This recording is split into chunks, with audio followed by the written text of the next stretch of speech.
College کہہ رہے ہیں کہ اس اس دفعہ کے علاوہ بھی نہیں کالج کا رف ہے، ریٹ یہ ہوگا۔ رف ہے نہیں، چھوٹا سا آتا ہے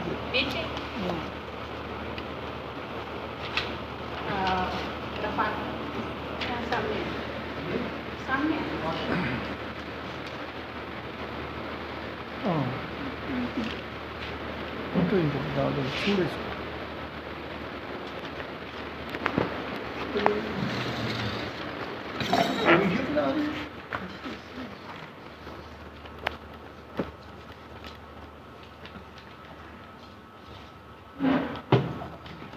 بسم اللہ الرحمن الرحیم۔ جناب صدر کی اجازت سے افسانے کا عنوان ہے میں مسلمان ہوں۔ میں مسلمان میں مسلمان۔ رمضان کا بابرکت مہینہ شروع ہوا تو میں اندر سے سرشار ہو گئی۔ پچھلے 11 ماہ میں عبادات، صدقات اور نیکیوں کے گراف میں اس حد تک کمی رہی تھی کہ پاکستانی روپے کی طرح میرے اندر کی قدر بھی ہوش ربا حد تک گر گئی تھی۔ میں نے ارادہ باندھ لیا تھا کہ اس رمضان خوب عبادت کروں گی، صدقات، خیرات، ہدیات کے ذریعے بے تحاشا نیکیاں کما کر اپنے رب کو راضی کر لوں گی۔ میں نے خفیہ طور پر یہ بھی سوچ لیا تھا کہ درس قرآن کی مجالس میں جاؤں گی اور شوہر کے دفتری اوقات کے دوران چپکے سے درس سنایا کروں گی۔ بچوں کو بھی پتہ نہیں چلے گا، وہ اسکول گئے ہوں گے اور میری کوئی مخبری اپنے باپ کو نہیں کر سکیں گے۔ اصل میں میرے شوہر میرے ساتھ نکاح کے وقت مطیع شریعت تھے اور اس کے بعد لادین آدمی بن چکے تھے۔ وہ بچوں کو بھی بے ضابطہ کرنا چاہتے تھے۔ میں اس تلخ سچائی سے بہت آزردہ رہتی ہوں۔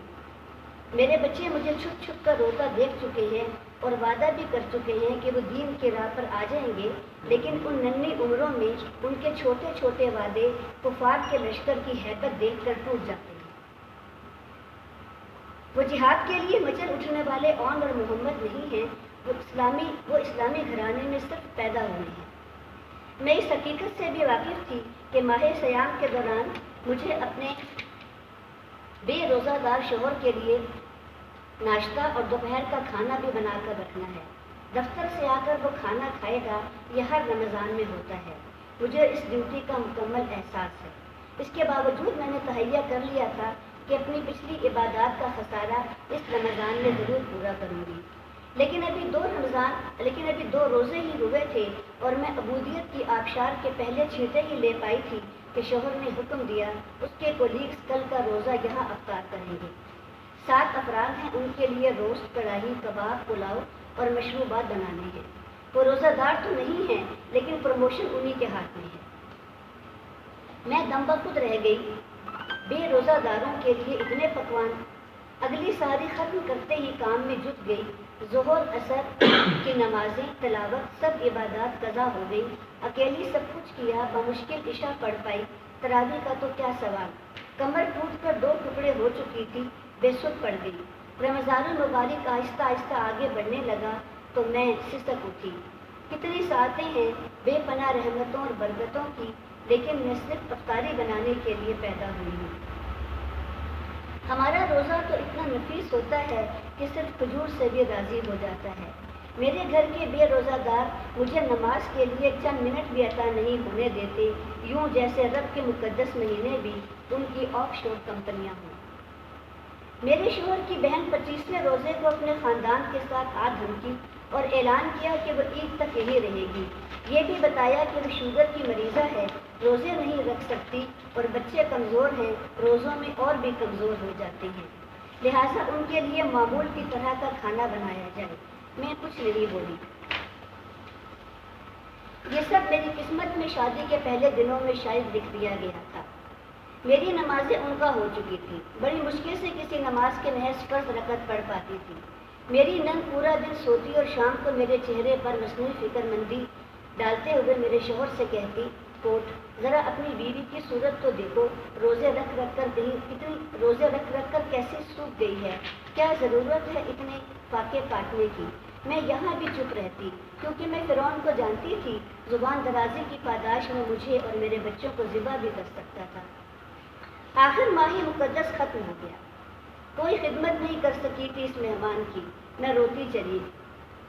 شوال کا چاند نظر آیا تو میرا شوہر اور بچے موج مستی کے لیے گاڑی میں لد کر باہر نکل گئے۔ چاند رات کو میرے شوہر کا ارادہ بچوں کو نائٹ کلب دکھانے کا تھا۔ میں مٹھیاں بھیج کر رہ گئی۔ اب میں پورے گھر میں اکیلی تھی۔ مجھے اکلاپے سے کبھی ڈر نہیں لگا۔ مجھے پیدا کرنے والا بھی تو یکتا ہے۔ تنہائی کے وہ پہلے جاں فضا لمحے تھے جب میں بول سکتی تھی، لیکن کیا بولتی؟ میرے پلے تھا ہی کیا جو بولتی؟ ندامت، وحشت اور سبکی نے تو گونگا کر دیا تھا مجھے۔ میں نے اپنی زبان کو دانتوں کے بیچ دبا کر کاٹ ڈالا۔ اس اذیت سے مجھے راحت ملی تھی۔ اچانک مجھے اپنے آشیانے سے نفرت محسوس ہونے لگی۔ جی جہاں آگ لگا دو ہر چیز کو، یہ گھر مجھے کسی بھی جنت میں جانے نہیں دے گا۔ ہاتھوں سے لہسن، پیاز اور گوشت کی بو ہی نہیں جاتی تھی۔ دل چاہا ہاتھ بھی کاٹ ڈالے۔ مجھ پر انتہائی نظریے حملہ آور ہونے والے تھے۔ میں بدحواسی کے ساتھ بچوں کے کمرے میں جا گھسی۔ پلے اسٹیشن، مووی کیسٹ پر کھلی گیمز میرا منہ چڑھا رہی تھی۔ جھلاتی ہوئی شوہر کی نشاد گاہ میں داخل ہوئی تو نشے کا بار کھلا ہوا تھا، نیو یارک کی نیو ایئر نائٹ جیسا۔ مجھے اکائی آنے لگی تو میں نے فوراً فرش پر تھوک دیا۔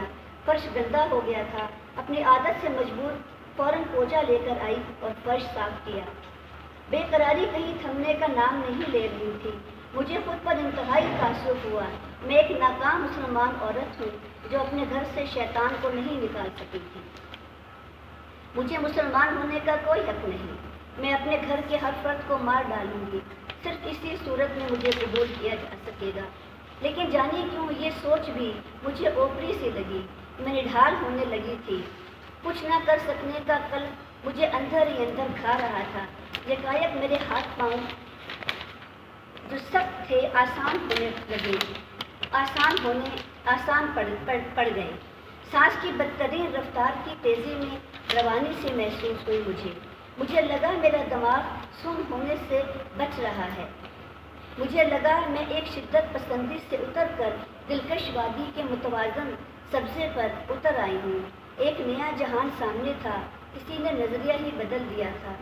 میرے ذمے پورے چمن کو چھانٹنا نہیں ہے، میں صرف ایک کرے کو صاف رکھنا میرے ذمے صرف ایک کرے کو صاف رکھنا ہے، اور وہ ایک کرہ میں خود ہوں۔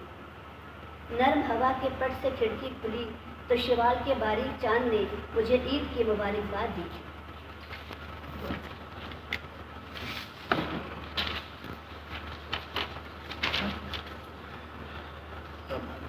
تنقیدی نشست کی دو صورتیں ہو سکتی ہیں۔ ایک تو یہ ہے کہ انفرادی طور پر افسانے پہ بات کر لیجیے، اور دوسرا یہ ہے کہ دونوں افسانے سن لیے جائیں اور پھر دونوں کو نہیں الگ نہیں الگ الگ تو مناسب یہی ہے کہ الگ الگ بات کی جائے، کیونکہ اگر دونوں کا بھی کوئی موضوع یاد نہیں رہتا تو دوسرا کرتا تو آپ کو دعوت دی جاتی ہے۔ افسانہ آپ سب کو سن لیا۔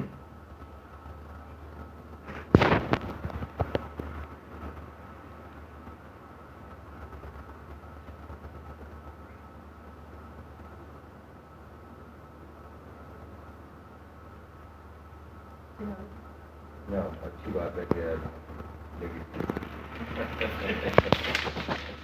افسانے میں جہاں پہ اختتام ہوا ہے وہی در حقیقت ایک بہت بڑی حقیقت ہے، اور ہم کوئی بھی ذی شعور ہوگا اسے بہرحال اس نقطے پہ پہنچنا ہی پڑے گا، کیونکہ شدت پسندی جو ہے وہ کسی بھی مسئلے کا حل نہیں ہوتی۔ اور جو جیسے مصنفہ نے یہ لکھا، جیسے کوئی جلدی پھوٹتی اور اپنی زندگی ایک مشکل سے گزار رہی خاتون تھی، اور انہیں ایسے وہ ہر ایک کو تنقیدی نظر سے دیکھتی تھی، اور ہم وقت اس بات میں ہوتی تھی کہ کس طرح سے میں ظاہر وہ مذہبی عورت تھی اور اپنے مرضی سے زندگی گزارنا چاہتی تھی، اور کچھ لوگوں کو اپنی مرضی پر چلانا بھی چاہتی تھی۔ لیکن جہاں پر آ کر اختتام ہوا، جیسے انہیں لگا کہ وہ ایک جیسے جنت میں آ گئی ہیں یا ایک سبزہ میں آ گئی ہیں، پہلے تب جلتی پھرتی رہتی تھی، تو یہی حل ہے۔ یہ ہمارے انفرادی مسائل کا بھی یہی حل ہے، اور اجتماعی مسائل کا بھی۔ ہمارا معاشرہ جو ہے وہ شدت پسندی کا شکار معاشرہ ہے، اس کا یہی سلوشن ہے کہ ہر انسان اپنے آپ کو جب تک درست نہیں کرے گا، جیسے کہتے ہیں کہ ہر ایک نے اپنی قبر میں جانا ہے، ہم اپنے ہی اعمال کے لیے جواب دہ ہیں، ہم دوسرے کے اعمال کے لیے جواب دہ نہیں ہیں. اور معاشرے میں ایک ایسی ہوا چلی ہے، خدا جانے کس نے یہ سکھا دیا ہے کہ ہم نے دوسروں کو ٹھیک کرنا ہے، ہم نے دوسروں پہ ہم وقت نظر رکھنی ہے. اس کے بولنے سے لے کر کہ کیسے الفاظ کو بول رہے ہیں اور کیا بول رہے ہیں، وہاں سے لے کر کس طریقے سے عبادات کر رہا ہے یا نہیں کر رہا ہے، یا کیا کھا رہا ہے، کیا پی رہا ہے، کیسے جا رہا ہے. تو معاشرے کے سدھار کا خاص طور پہ مذہبی حوالوں سے سدھار کا ٹھیکہ جو ہے کسی کے پاس بھی نہیں ہونا چاہیے. ہمیں اپنے آپ کو درست کرنا ہے. ہاں، اگر کوئی جرائم پیشہ ہے تو اس کے اوپر ہمیں نظر رکھنی چاہیے جو کہ انسانیت کے لیے نقصان کا باعث ہے، اس شخص کو نظر رکھنی چاہیے. باقی ہر ایک انسان ہے اپنے اعمال کو خود جواب دہی ہوگی. صاحب صدر فرخندہ شمیم پنڈی اسلام آباد کے حلقوں میں، ادبی حلقوں میں ایک جانا پہچانا نام ہے، اور کافی جو ہے افسانے کے حوالے سے یہ پہلے بھی جو ہے وہ ان کی تحقیقات جو ہے وہ حلقہ باب ذوق میں پیش ہوتی رہی تھی. مجھے ان کا ایک افسانہ یاد آ رہا ہے، کافی عرصے پہلے کی بات ہے. محرم کے حوالے سے انہوں نے ایک سوال اٹھایا تھا. وہ سمپل سا، مجھے افسانے کا عنوان نہیں آ رہا، لیکن اس میں یہ ہوتا ہے کہ ایک خاتون ہے اور وہ پیسے اکٹھے کرتی ہے، ایسے کوئی معاملہ ہے. جب وہ جانے لگتی ہے تو اس کا شوہر نہیں ہوتا یا بیمار ہوتا ہے، اس قسم کوئی معاملہ ہے، اور وہ اس کو منع کر دیا جاتا ہے کہ جی آپ کا محرم نہیں ہے تو آپ نہیں جا سکتے. یہ بڑا اہم سوال انہوں نے اٹھایا، اور ان کی کہانیاں اسی طرح کے سوالات کے اوپر مبنی ہوتی ہیں. یہ زیر نظر جو کہانی ہے، اس میں بھی انہوں نے بڑی سادگی سے جو ہے ایک بہت بڑا سوال اٹھایا ہے، اور اس سوال کی بہت زیادہ ڈائمینشن ہو سکتی ہیں. ایک سوال تو یہ ہے کہ آپ کسی کو تبلیغ کرنے جا رہے ہیں یا آپ کسی کو درست کرنے جا رہے ہیں، تو پھر آپ کیا پسپائی کا شکار ہو سکیں گے، یا آپ اس پہ اپنا جو آپ کا ٹارگٹ ہے یا آپ کا جو ایم ہے اس کو پورا کریں گے. ایک ہوتی ہے ذاتی کامیابی اور ذاتی ناکامی، ایک ہوتی ہے ایسی اجتماعی کامیابی اور اجتماعی ناکامی. اور جہاں مذہب انوالو ہو جائے تو وہ پھر اجتماعی کامیابی کا سوال پیدا ہو جاتا ہے. اب انہوں نے ٹریٹمنٹ میں، چونکہ بڑا سادہ ٹریٹمنٹ ہے، انہوں نے جو فضا، جو لوکیل ہے وہ باہر ملک کی ہے، اور وہاں وہ ساری چیزیں انہوں نے پورٹرے کی ہیں بڑی سادگی سے. لیکن سوال یہ ہے کہ اگر ہم اس معاشرے میں اپنے آپ کو درست کر لیں تو یہ بھی ایک بہت بڑا ٹارگٹ ہے. یہ ٹارگٹ ہو سکتا ہے، اور یہ ٹارگٹ درست بھی ہے. لیکن کیا ہم سماج کو سدھار نہ سکیں اور پھر پسپائی اختیار کر کے اس چیز کے اوپر آ جائیں کہ جی میں اپنے آپ کو درست کر لوں؟ تو یہ بھی ایک تضاد ہے. رائٹر نے ایک سوال تو آخر میں چھوڑ دیا ہے، لیکن وہ سوال جو ہے اپنی جگہ پہ جو ہے وہ ایک اور سوال جو ہے کھڑا کرتا ہے کہ کیا ہم جو ہیں وہ معاشرے کے سدھار کے ٹھیکیدار ہیں یا ہم اپنی اصلاح کے ٹھیکیدار ہیں.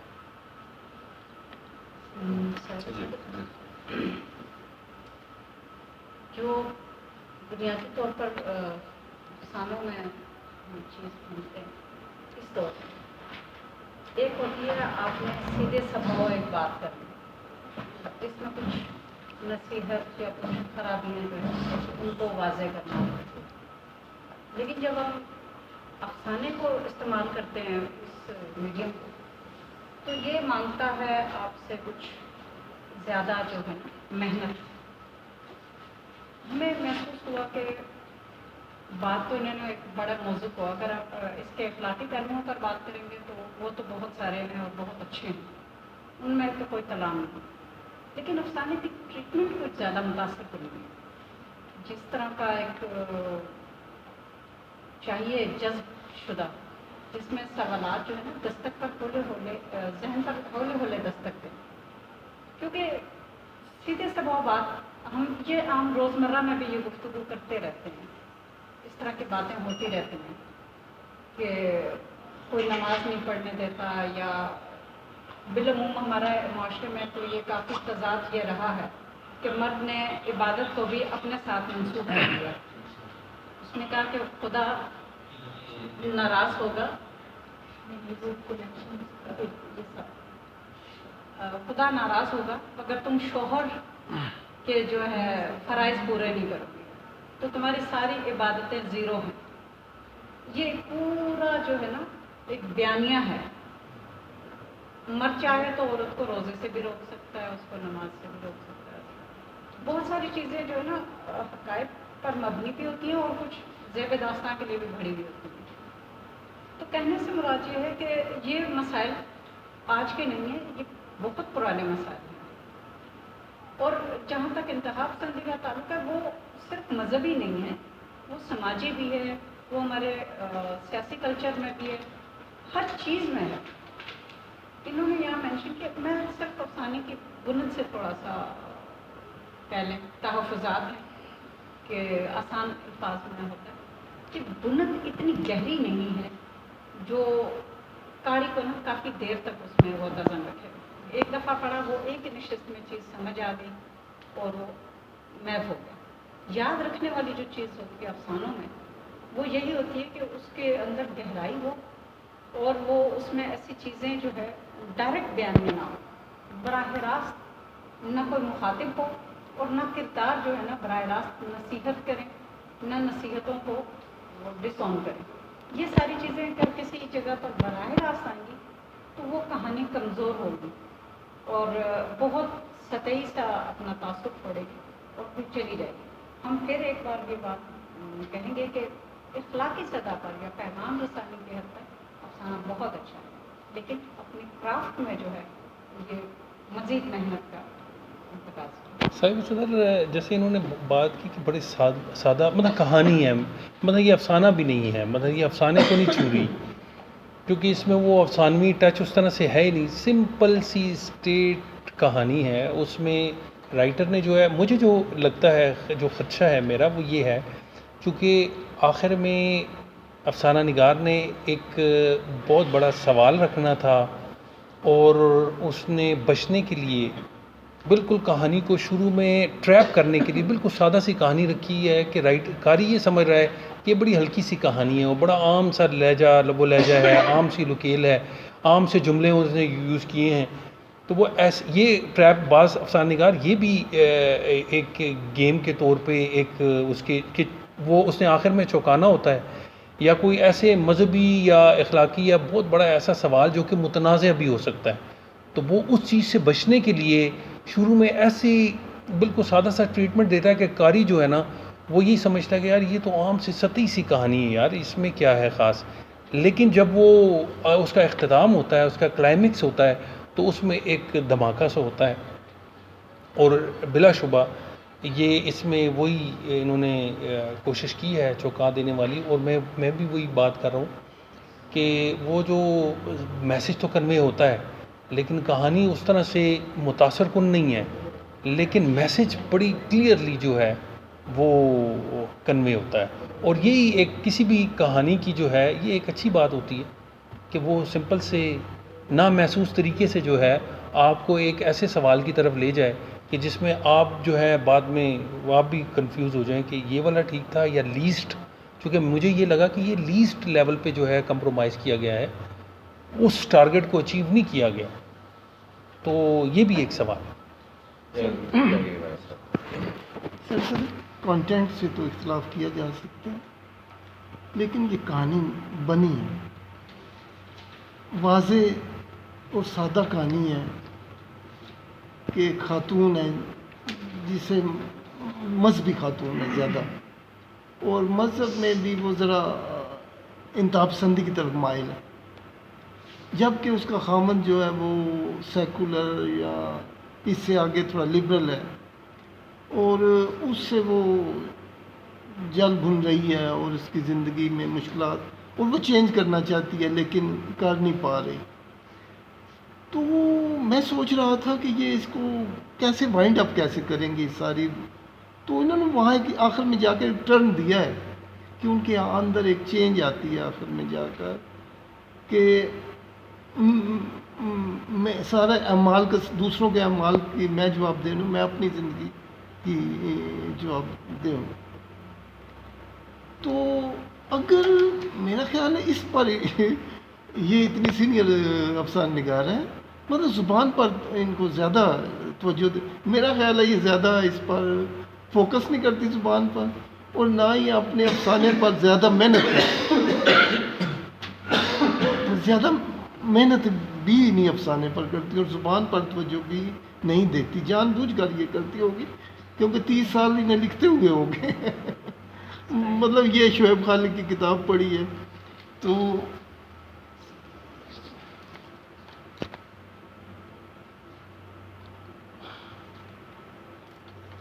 رات گلی بھی اندھیرے میں اندھیرا ہو گئی تھی. میں اس طرح کہانی یہ افسانہ ہے نا وہ پھر سی. تو یہ بھی افسانہ ہے ان کا بھی.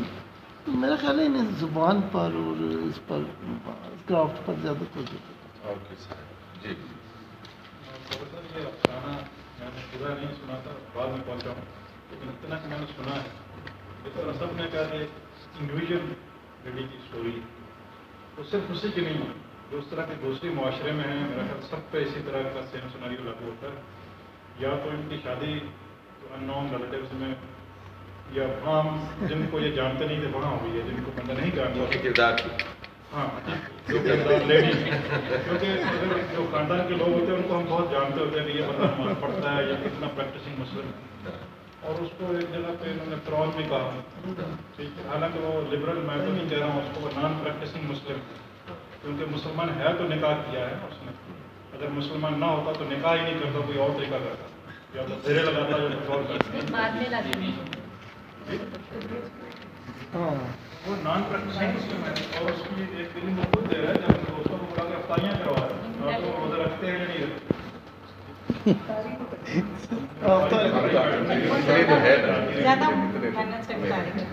اور اینڈ پہ جا کے انہوں نے بڑی اہم بات کرتی ہے, جس طرح فلاسفرز کی طرح کہ پوری دنیا کے اندر قالین نہیں بچھا سکتے, لیکن دنیا کے مسائل کا حل پوری دنیا میں قالین نہیں بچا سکتے, اکٹھا سلیپر پہنے اور اپنی ڈیسٹنی کی طرف آگے بڑھتے ہیں. تو مذہب بھی ایسا ہی ہے, اس میں کئی جگہوں پہ کہا ہوا کہ جس طرح لا اکراہ فی الدین, سلیپر تو ہے نہیں, آپ پارٹنر کو بھی زبردستی نہیں کہہ سکتے کہ آؤ میرا ساتھ, جس طرح میں نماز پڑھ رہا ہوں اسی طرح پڑھنا ہے. ہر کسی نے جس طرح میں نے کہا کہ ہر کسی نے اپنی قبر میں جانا ہے, کیونکہ اسلام میں یہ ہے کہ حضور نے فرمایا تھا کہ فاطمہ بھی اگر چوری کرتی تو اس کے بھی ہاتھ کاٹے جاتے ہیں. انڈیویجول میٹر کرتا ہے یہاں پہ ریلیجن میں. اگر انہوں نے اپنی عبادات کرنی تو جو اس کی ڈیوٹیز ہیں, جیسے کھانا بنانا اگر معاشرے میں اس کی ڈیوٹی لگی ہوئی ہے, آپ کو سب کچھ نہیں ہونی چاہیے اس کی ڈیوٹی, لیکن اس کے کلچر میں یہ ہے تو کھانا وہ بناتی رہے, اور عبادت جو ہے وہ اس کا انڈیویجول میٹر ہے. گھر کے سارے افراد اس کی ذمہ دار نہیں ہے کہ اس نے نماز پڑھی تو آج کھانے کی ضرورت کرتے ہیں. اگر اس کی ذمہ داری بچوں کے لیے کھانا بنانا ہے تو وہ اپنا ٹائم خود مینیج کرے. میرے خیال میں اس کی جو شکایات ہیں لیڈی کی وہ میرے نزدیک ٹھیک نہیں ہے. ٹائم مینجمنٹ لوگ بے شک کہتے ہیں کہ اپنی قبر میں جانا, لیکن دوسروں کی قبروں کا احوال بھی بتا دیتے ہیں. کلچر کا حصہ ہے. سر سارا افسانہ تو سمجھ آیا, مجھے اس محرک کی سمجھ نہیں آئی جس کی وجہ سے یہ اتنی بڑی تبدیلی اس کردار میں ہوا. وہ محرک کیا تھا بنیادی طور پر, وہ داخلی محرک ہے یا خارجی ہے یا کیا ہے؟ بات میں نام تو اگر اس کا کوئی ایسی نشانی مل جاتی تو قاری کے لیے بھی یہ زیادہ اور ایک نکات کے لیے بھی آسان ہو جاتا کہ یہ وہ بنیادی نقطہ تھا جس کی وجہ سے کردار بدلا. کم از کم افسانے میں مجھے یہ مجاہدہ ہوا. صاحب بتا یہ تو پوائنٹ پھر بڑا عجیب سا آ گیا.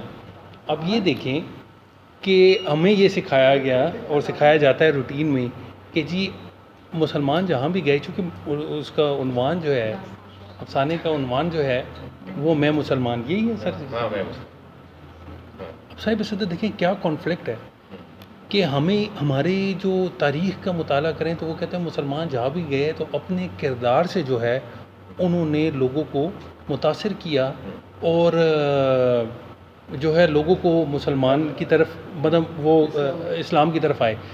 تو یہ کیسا خاتون ہے کہ یہ تو بڑی باپردہ اور بڑی صوم و صلات کی پابند ہے, اور ان کے ساتھ رہتے ہوئے ایک وہ انہوں نے لفظ استعمال کیا ہے کہ لا دین, پہلے وہ مسلمان تھا اور بعد میں لا دین ہوا. تو یہ ان صاحب نے جو بات کہی ہے یہ تو ایک اور کانفلکٹ ہو گیا کہ اتنا کمزور اسلام ہے, یا اتنا سوری کہ اسلام نہیں, اتنا کمزور کریکٹر ہے اس خاتون کا کہ ان کے ساتھ جو رہ رہا ہے اس کا خاوند, بے شک وہ لا دین ہے یا اس کا کوئی بھی وہ ہے نظریہ ہے, وہ تو ادھر آنا چاہیے تھا, لیکن وہ تو لا دین ہو گیا. نہیں آپ کی رائے اچھا نہیں رائے وہ افسانے کی صورت میں جمیل بھائی آپ وہ نہیں دیتے. اچھا وہ نہیں کہہ رہے. لگتا ہے آپ نہیں بول گیا. میں اچھا چلیں.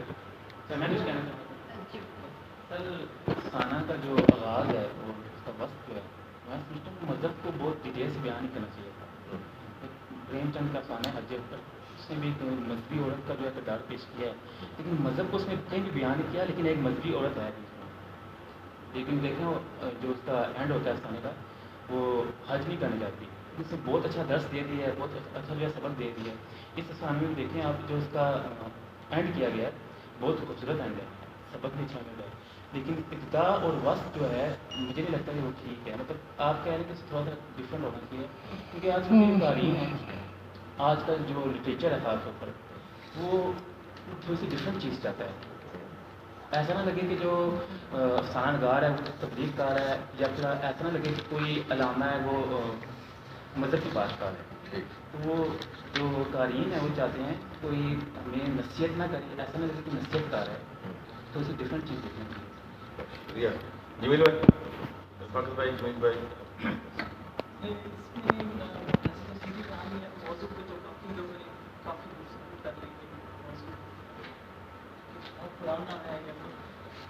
مجھے جہاں تک میری رائے ہے وہ یہ ہے کہ کرافٹنگ کہ اس طرح توجہ نہیں کی, بالکل سیدھی کہانی اور سیدھے ہی بیان کر دی, وہ شاید کہیں تشنگی رہ گئی. فاطر بھائی میرے خیال میں بہت مثبت اور بہت منفی باتیں ہو گئی ساری اس میں. انتظامیہ میں سے ڈاکٹر صاحب میں ان کو آپ آخر میں فلم کرتا ہوں.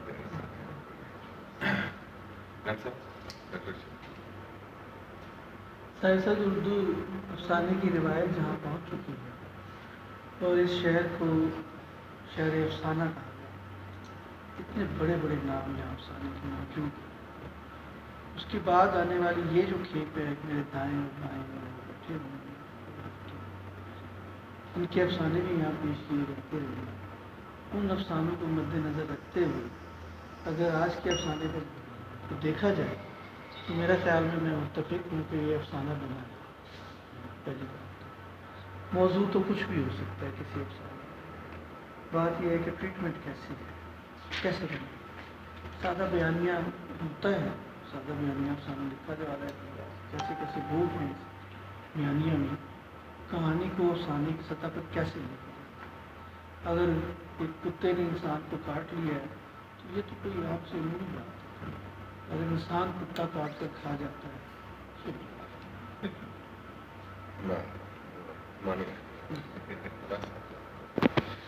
اچھا جی, اب آپ لوگوں کی اجازت.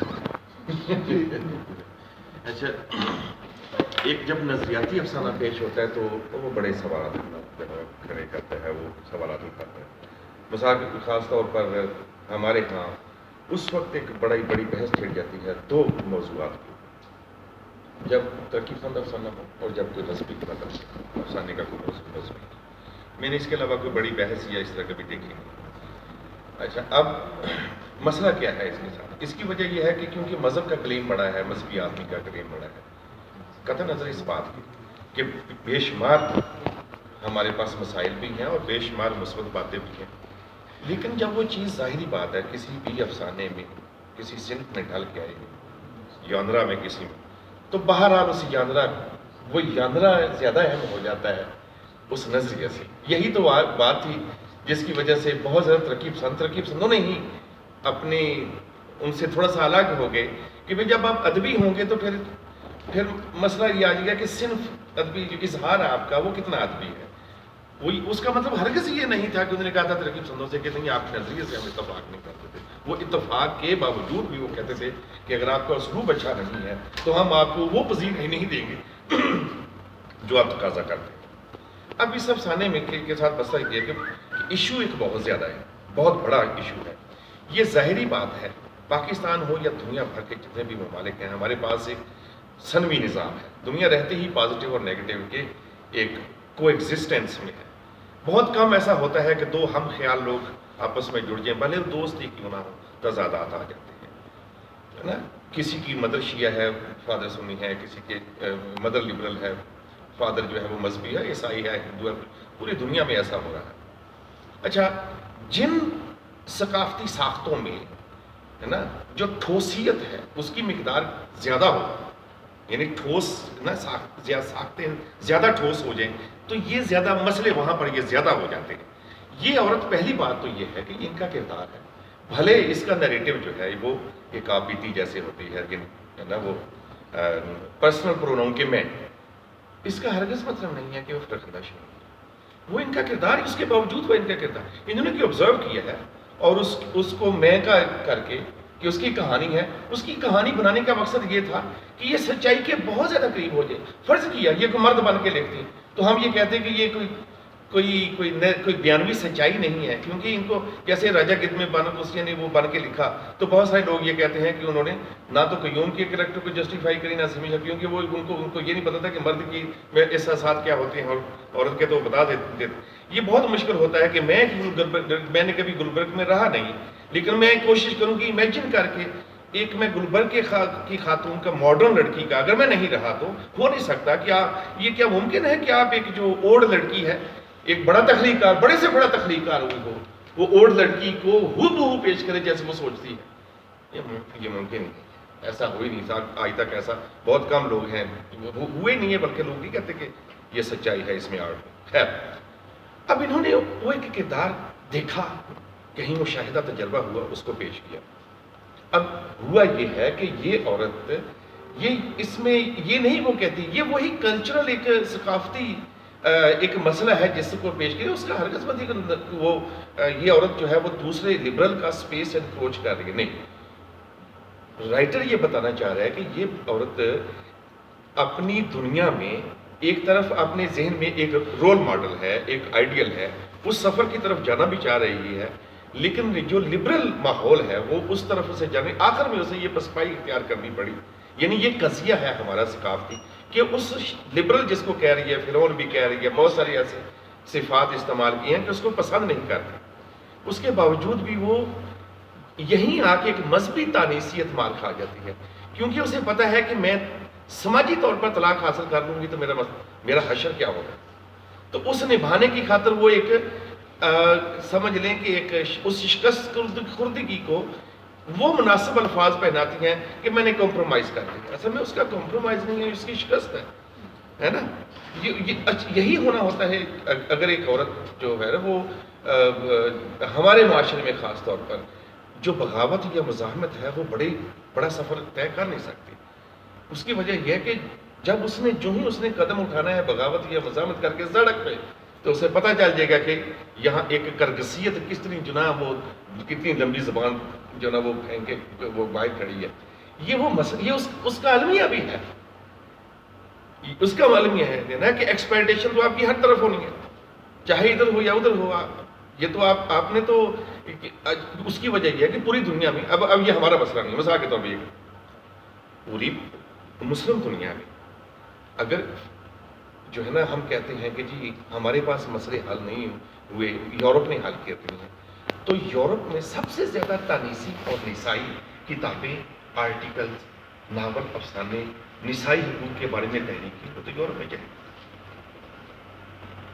اس کی کیا وجہ ہے؟ اگر واقعی وہاں پر ایک آئیڈیل جو ماحول ہوگا تو وہاں کی خواتین کو مار کھانے کی اور وہاں پہ آ کے سڑکوں پہ آ کے نعرے مارنے کی ضرورت کیا.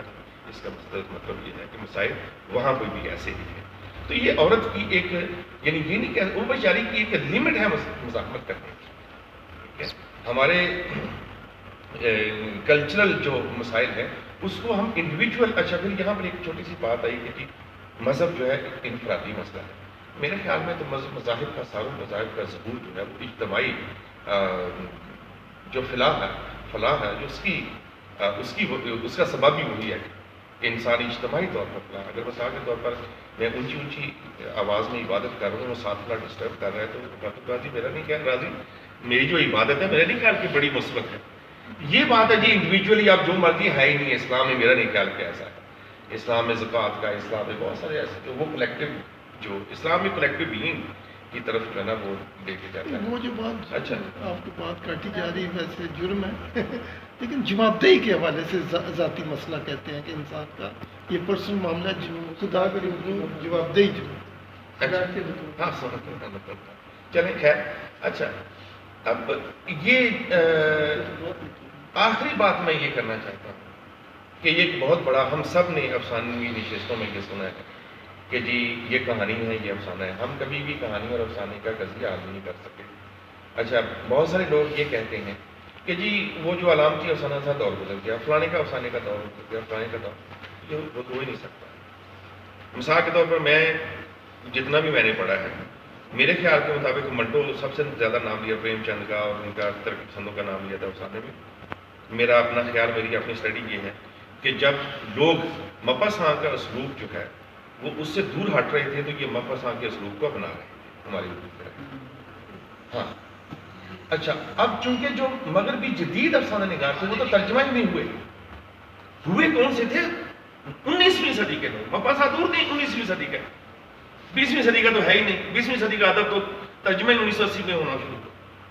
مثلا جیمز جائس ہے, ورجینیا وولف ہے, یا فاکنر ہے, بیکٹ ہے, یہ تو ابھی تک بھی ان میں کے کئی کام ہیں جو ترجمہ نہیں ہوئے. تو جدیدیت کا کام مپساں 3 بندے جن سے منٹو اور ان کی جو قبیل کے لوگ تھے متاثر تھے, او ہینری, مپساں اور چیکوف.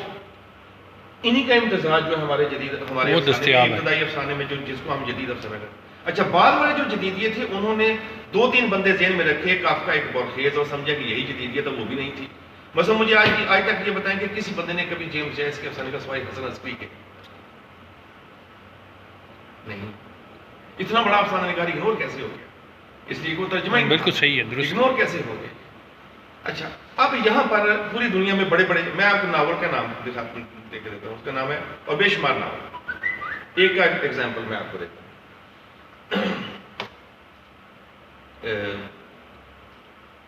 اس کا نام ہے فرینچ ڈیوٹی اینڈ سیبو میں, یعنی فرانسیسی لیفٹیننٹ کی عورت. اس ناول میں ہوتا یہ ہے, جان فاول سے برطانوی رائٹر ہے, اس نے وہ کہانی لکھتا درمیان میں کہتا ہے اب آپ سمجھتے, ہم کہانی ناول نگار کر رہے ہیں, اب آپ سمجھتے ہو گے کہ میں یہاں اختتام کروں گا. اور بھائی میاں یہ نہیں, ایسا نہیں ہوا تھا.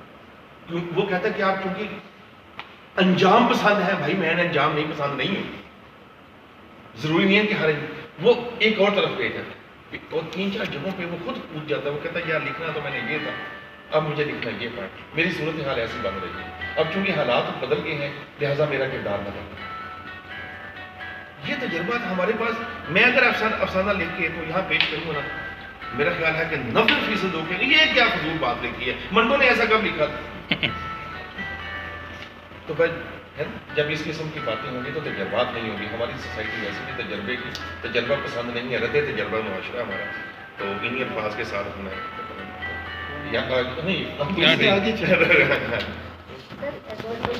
دوسرے افسانے کا